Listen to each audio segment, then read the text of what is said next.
আসসালামু আলাইকুম, আমি সাদিয়া। সাদিয়া তুয়ার চ্যানেলে আপনাদের সবাইকে স্বাগত জানাচ্ছি। আমার চ্যানেলে নতুন একটি ভিডিও দেখার জন্য আজকে আমি নিয়ে আসছি আপনাদের জন্য গুড়ের পায়েস। সাধারণত নরমাল পায়েস এবং গুড়ের পায়েসের ভিতরে কিছুটা তফাৎ রয়েছে। তো আমি আজকে চেষ্টা করেছি আমার মায়ের হাতের স্পেশাল এই গুড়ের পায়েসের রেসিপিটি সম্পূর্ণ তুলে ধরার জন্য। তো চলুন দেখে আসি কিভাবে তৈরি করছি।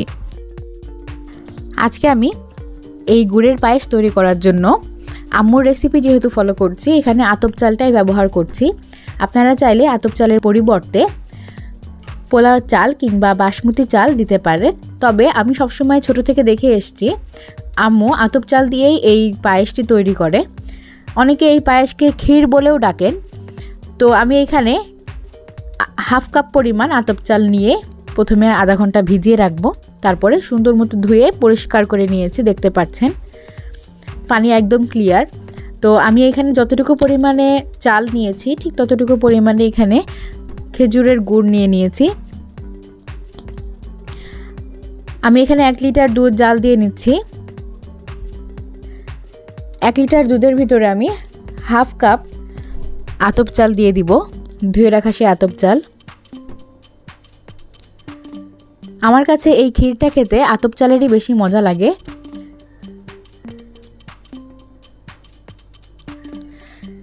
চাল সিদ্ধ হওয়া পর্যন্ত আমি অপেক্ষা করছি।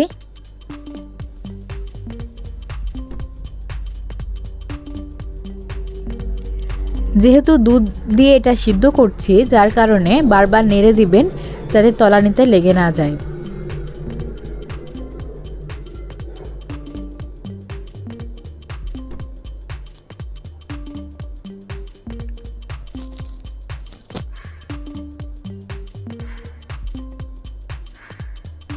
আমি একটু পরপর দেখে নিচ্ছি চাল ভালো মতো সিদ্ধ হয়েছে কিনা।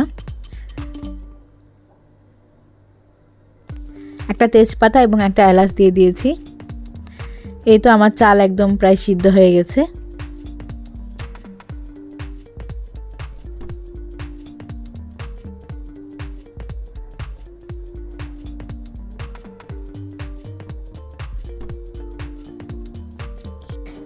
আমি একটা চাল হাত দিয়ে টিপে দেখিয়ে দিচ্ছি কত সুন্দরভাবে সিদ্ধ হয়েছে, দেখতে পাচ্ছেন।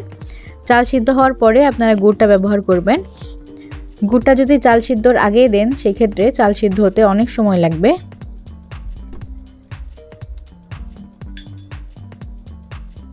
আমি এখানে গুড়টাকে অল্প অল্প করে মিশিয়ে নিব।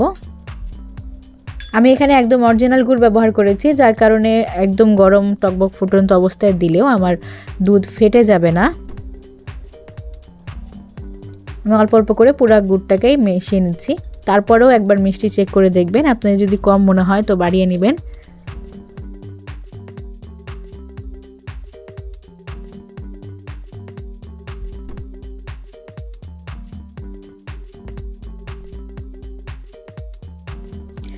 গুড় মেশানো হয়ে গেলে লাস্ট পর্যায়ে আমি এখানে 1 চিমটি লবণ দিব মিষ্টিটাকে ব্যালেন্স আনার জন্য।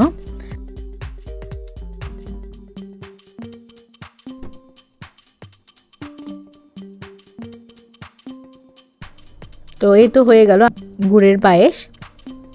তো কেমন লাগলো আজকের এই রেসিপিটি? আমি খুব সহজভাবে প্রত্যেকটা রেসিপি দেখানোর চেষ্টা করি, আজকেও ঠিক তেমনই সহজভাবেই দেখিয়ে দিয়েছি। আশা করছি আপনাদের কাছে ভালো লেগেছে এবং সহজ মনে হয়েছে। তো ভালো থাকবেন, সুস্থ থাকবেন, আমার জন্য দোয়া করবেন।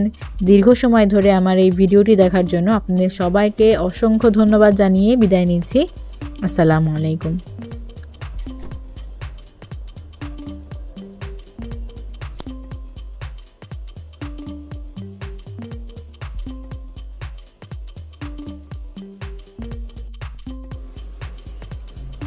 একটু বেরি খেয়ে দেখাবো নাকি?